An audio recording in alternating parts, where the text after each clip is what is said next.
The reception room in which all these people waited was quite small, and the air was getting stuffy. But the smell didn't bother Collegiate Assessor Kovalev, because he kept his face covered with a handkerchief, and also because his nose happened to be God knew where. "Excuse me, sir, I don't want to bother you, but this is an emergency," he said impatiently at last. Wait. 2 rubles, 43 kopecks, please. 1 minute, please. 1 ruble, 64, over there," the old employee said, shoving sheets of paper under the noses of porters and old women. "Now, what can I do for you?" he said finally, turning to Kovalev. "I wanted," Kovalev said, "to ask you to... A fraud, or perhaps a theft, has been committed. I'm still not clear. I want you to run an advertisement, simply saying that whoever delivers that robber to me will get a handsome reward. Your name, please." "My name? What for?" "I can't tell you my name. I have too many acquaintances." "Such as Mrs. Chektereva, the wife of a civil servant, and Pelageya Grigorievna Pottochina, who's married to Captain Podtochin, an officer on the Army General Staff. Suppose they found out?" "God forbid. Write simply, a collegiate assessor, or better still, a major." "And the runaway? Was he a household serf?" "A household serf? That wouldn't be half so vicious a crime. The runaway is my nose." "Yes, my own nose." Odd name. And now, may I inquire the sum, the amount of which this Mr. Nose has defrauded you?" No, you don't understand. I said nose, my own nose, which has disappeared God knows where. I am the victim of some foul joke." "But how could it disappear? I still don't understand, sir." "Well, I can't explain how. But the main thing is that he mustn't go all over town impersonating a state councilor. That's why I want you to advertise that anyone who catches him should contact me as quickly as possible. Besides, imagine how I feel with such a conspicuous part of my body missing. It's not just a matter of, say, a toe. You could simply stick your foot into your shoe, and no one would be the wiser.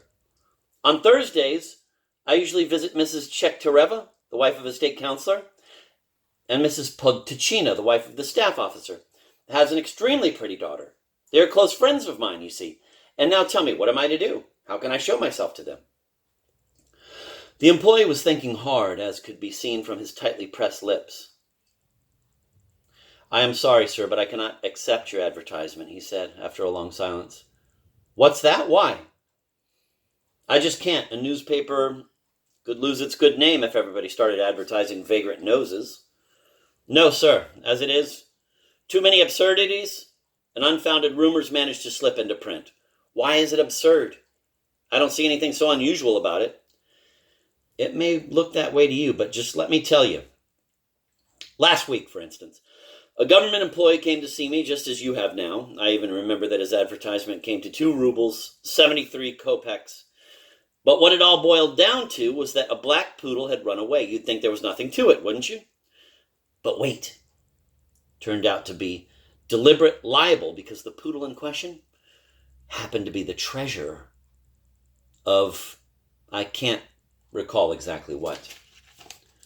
But listen, I'm not advertising about a poodle, but about my own nose, which is the same as myself." "Sorry, I can't accept the advertisement." "But I have lost my nose." "If you have, it is a matter for a doctor. I've heard that there are specialists who can fit you with any sort of nose you want. But I'm beginning to think that you are one of these cheerful people who likes to have his little joke. But I swear to you by all that's holy. And if it comes to that, I'll show you." "Why take the trouble?" the employee said, taking a pinch of snuff. "But then, after all, if you really don't mind," he added, making a slight movement indicating curiosity, "why, I wouldn't mind having a look." Kovalev removed the handkerchief from his face. "My, it is strange," the employee said. "Why, it's as flat as a fresh-cooked pancake, incredibly smooth. Well, now you won't refuse to run my advertisement, will you?" "It simply must be published. I will be very much obliged to you. And I'm very happy that this accident has given me a chance to make your acquaintance." The major, it can be seen, had decided that he'd better make up to him a bit. Certainly, running it is no great problem, the employee said, but I don't see that it would do you any good. However, if you absolutely want to see it in print, why not entrust it to someone who can really write and ask him to present it as a rare natural phenomenon and have it published in the Northern Bee? Here he took another pinch of snuff. For the edification of the young? Here he wiped his nose. Or just a matter of general interest? The collegiate assessor was taken aback. He lowered his eyes, and his glance happened to fall on the theatrical announcements at the bottom of the page of a newspaper. His face was just about to break into a smile at the sight of the name of a very pretty actress, and his hand had already plunged into his pocket to see whether he had a 5-ruble bill on him, since, in his opinion, an officer of his rank should sit in the stalls, when he remembered the nose and everything was ruined. The employee, too, seemed touched by Kovalev's awkward position. To alleviate his distress, he thought it would be appropriate to express his sympathy in a few words. I'm very sorry that such a painful thing should have happened to you. Perhaps you'd feel better if you took a pinch of snuff. It eases people's headaches and cheers them up. It's even good for hemorrhoids. As he said this, the employee offered Kovalev his snuff box, rather deftly folding back the lid, which had a picture on it of some lady in a hat. At this unintentional provocation, Kovalev's patience snapped. I simply don't understand how you can make a joke of it, he said angrily. Can't you see that I am missing just what I would need to take a pinch of snuff with? You know what you can do with your snuff. You can't even look at it now. Especially not at your cheap Berezensky brand. You might at least have offered me something better. Incensed, he rushed out of the press building. He decided to take his case to the borough police commissioner. At the moment when Kovalev entered the office of the commissioner, the latter had just finished stretching himself and reflecting, I might as well treat myself to a nap, a couple of hours or so.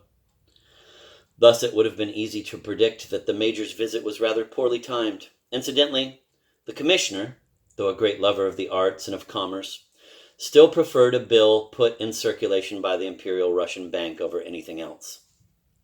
His opinion on the matter was as follows. It has everything. It doesn't have to be fed, doesn't take up much room, and in any case can always be fitted into a pocket. If you drop it, it doesn't break.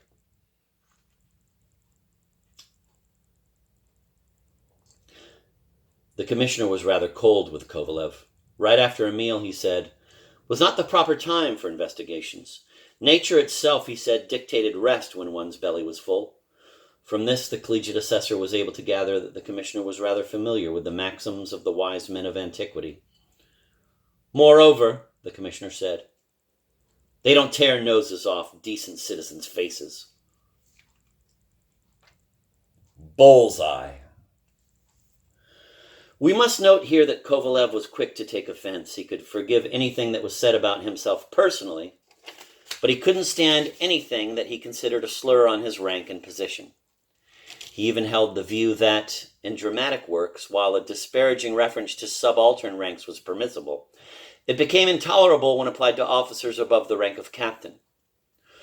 He was so disconcerted by the reception given him by the commissioner that he shook his head slightly, shrugged, and, on his way out, said in a dignified tone,